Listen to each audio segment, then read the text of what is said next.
कई दिनों से सुन रहे हैं हम आरबीआई लगातार गोल्ड की खरीदी कर रही है।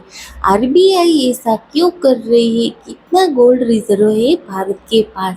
चलो आगे देखते हैं आरबीआई के गोल्ड रिजर्व के बारे में। आरबीआई पिछले 5 वर्षों से सोने का रिजर्व बढ़ा दिया है क्योंकि आरबीआई भविष्य का सोच रही है। क्योंकि गोल्ड एक ऐसी चीज है जिसकी वैल्यू हजारों साल पहले भी थी, आज भी है और आगे भी रहने वाली है। देखा जाए तो आज से 5 साल पहले 2020 में आरबीआई के पास 653 टन गोल्ड था, जो 2022 में बढ़ के 760 टन हुआ और अब मार्च 2025 तक सभी के रिकॉर्ड तोड़ के 880 टन गोल्ड रिजर्व हुआ है। पिछले 5 से 6 साल में आरबीआई ने 226 टन गोल्ड खरीदा। वह इसलिए है कि भारत का गोल्ड रिजर्व 35% बढ़ा है। 2015 में गोल्ड रिजर्व के बारे में 10वीं पोजीशन पे था, वही अब 8वीं पोजीशन पर आ गया है। भारत की बात करें तो भारत अपने इंटरनेशनल करेंसी रिजर्व में भी गोल्ड की शेयर तेजी से बढ़ा रहा है। 2015 में भारत फॉरेक्स रिजर्व में गोल्ड का शेयर 5.38% था, जो आज 11.35% है। चलो देखते हैं गोल्ड रिजर्व से भारत का क्या क्या फायदा होता है। गोल्ड के रिजर्व बढ़ाने से भारत की डिपेंडेंसी डॉलर पर कम हो जाएगी।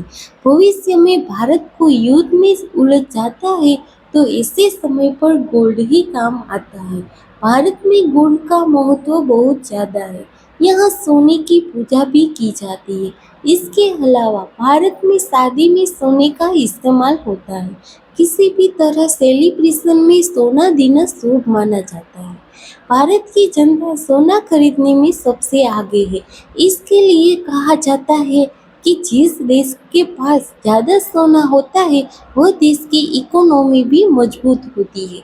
भारत की इकोनॉमी को मजबूत बनाने के लिए आरबीआई सोना खरीद रही है। कौन कौन सी परिस्थिति में आरबीआई ने सोने की रिजर्व से इकोनॉमी को स्थिर रखा? 2020 से वैश्विक इकोनॉमी पर बुरा असर हुआ है। पहले कोरोना पेंडेमिक, फिर रूस यूक्रेन वॉर, फिर यूएस फेड ने रेट बढ़ाया और ट्रम्प का टैरिफ वॉर। क्योंकि इस समय सबसे सुरक्षित इन्वेस्टमेंट डॉलर नहीं गोल्ड हो चुका है और ये चीज सिर्फ आरबीआई नहीं कर रही, दुनिया के सबसे बड़े बड़े देश भी कर रहे हैं। जिस तरह से आरबीआई ने पिछले 5 सालों में 227 टन सोना खरीदा, उससे देखा जाए तो आने वाले 1-2 सालों के बाद आरबीआई के पास 1000 टन जितना सोना रिजर्व हो जाएगा। इसके अलावा आरबीआई का जो गोल्ड रिजर्व विदेश में था वो भी सितंबर 2022 से आज तक 240 टन सोना आरबीआई भारत वापस लाई है। देखो भारत ऐसा इसलिए कर रहा है कि भविष्य में कोई जियोपॉलिटिकल इवेंट होता है तो भारत को वेस्टर्न कंट्री के दबाव में ना आना पड़े, क्योंकि वेस्टर्न कंट्री ने रूस के फॉरेन रिजर्व के साथ गोल्ड रिजर्व को भी होल्ड कर दिया है। अब वेस्टर्न कंट्री रूस के रिजर्व को यूक्रेन को देने की बात कर रही है। वह जो भविष्य की सुरक्षा के लिए भारत अपना सोना वापस देश में ला रहा है। इसके अलावा आरबीआई इंडियन रुपीस को स्टॉक करने और इंटरनेशनल करेंसी बनाने में भी काम कर रही है।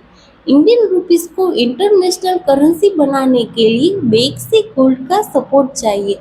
इसके चलते आरबीआई सोना खरीद रही है, क्योंकि भारत के पास जितना ज्यादा गोल्ड होगा उसमें दूसरे देश के इंडियन रुपीस पे भरोसा होगा, फिर वो इंडियन रुपीस में ट्रेड शुरू हो जाएगा।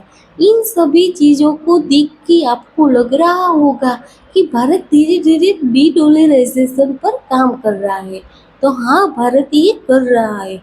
तो इसका मतलब ये नहीं है कि भारत आने वाले 1-2 सालों में की निर्भरता डॉलर पर कम हो जाएगी।